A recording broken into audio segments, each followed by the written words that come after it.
बढ़ेंगे आगे और लखनऊ से बड़ी खबर। छांगुर के खिलाफ ईडी की कार्रवाई। छांगुर को रिमांड पर लेने की तैयारी में ईडी है। आज कोर्ट में ईडी दाखिल करेगी रिमांड। छांगुर को रिमांड पर लेकर ईडी पूछताछ करेगी। छांगुर पर मनी लॉन्ड्रिंग और हवाला का आरोप है। ये बड़ी खबर आपको बता रही है। छांगुर को रिमांड पर लेकर ईडी पूछताछ करेगी और छांगुर पर मनी लॉन्ड्रिंग का बड़ा आरोप है। छांगुर के खिलाफ ईडी की ये बड़ी कार्रवाई, लगातार एक पर एक खुलासे हो रही है। छांगुर को रिमांड पर लेने की तैयारी में है ईडी। आज कोर्ट में ईडी दाखिल करेगी रिमांड अर्जी और छांगुर को रिमांड पर ईडी पूछताछ लेकर करेगी। तो तमाम एजेंसियां खुलासे कर रही हैं। बड़े पैमाने पर धर्मांतरण का आरोप है छांगुर पर। विदेशी फंडिंग का भी मामला है, हेरफेर का मामला है। ऐसे में कई संपत्तियों को कुर्क किया गया है और लगातार एक के बाद एक बड़े खुलासे हो रहे हैं एटीएस की तरफ से। हालांकि शुरुआत में 7 दिनों की रिमांड पर लिया गया था, तब कई खुलासे हुए थे।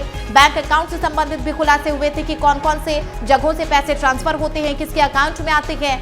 तो छांगुर के सहयोगी, जो मुख्य सहयोगी कही जाती है, नीतू उर्फ नसरीन का खुलासा हुआ था।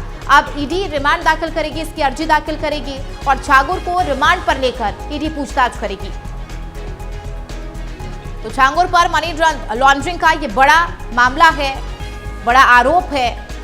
तो तमाम एजेंसियां बड़े खुलासे कर रही हैं।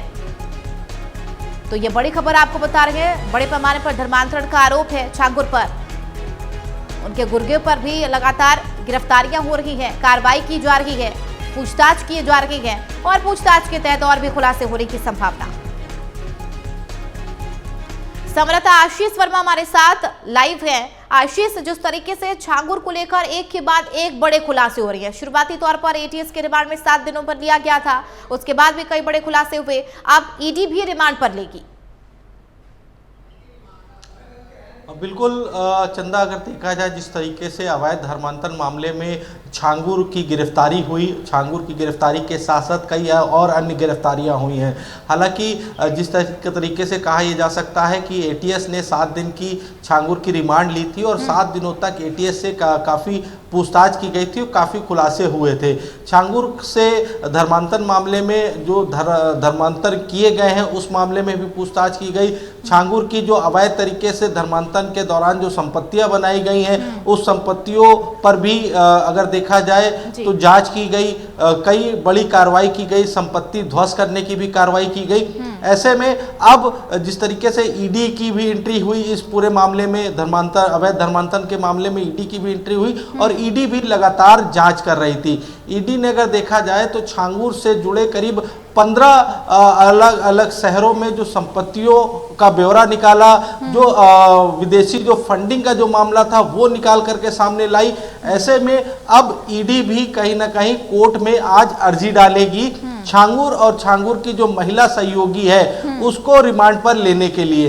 हालांकि ईडी ने जो पेपर होते हैं वो पूरे जो प्रोसेस होता है वो पूरा तैयार कर लिया है। ईडी आज कोर्ट में अर्जी डालेगी छांगुर को रिमांड पर लेने के लिए ताकि छांगुर से और पूछताछ की जा सके, क्योंकि अभी तक की अगर देखा जाए तो जो फंडिंग, जो पैसा आता था वो पैसा कहां से आता था, पैसा कौन भेजता था, किसके माध्यम से पैसा आता था, किन किन बैंक अकाउंटों। हालांकि अभी तक की एटीएस ने वो सारे बैंक अकाउंट खंगाल लिए हैं जिनमें पैसा आया, लेकिन पैसा आने के बाद पैसा को कहां इन्वेस्ट किया गया, किसको किसको दिया गया, इसकी पूरी अब जांच जो है, जब ईडी आज रिमांड पर लेने के लिए जो अर्जी होती है कोर्ट में जब वो दायर करेगी, उसमें कोर्ट कितने दिन की रिमांड ईडी को देती है और ईडी किस तरीके से छांगुर और छांगुर की जो महिला सहयोगी है उससे जो पूछताछ करती है वो किस तरीके से पूछताछ करती है और कौन कौन से आगे बड़े खुलासे होते हैं ये देखना होगा। बिल्कुल, वाकई देखना है होगा कि जब आज ईडी की तरफ से अर्जी दायर की जाती है, कितने दिनों की रिमांड लेने की मांग की जाती है ईडी की तरफ से और आगे और क्या खुलासा होता है, ये देखना महत्वपूर्ण होगा। आशीष, आप हमारे साथ बने रहिए, लौटूंगी आपके पास।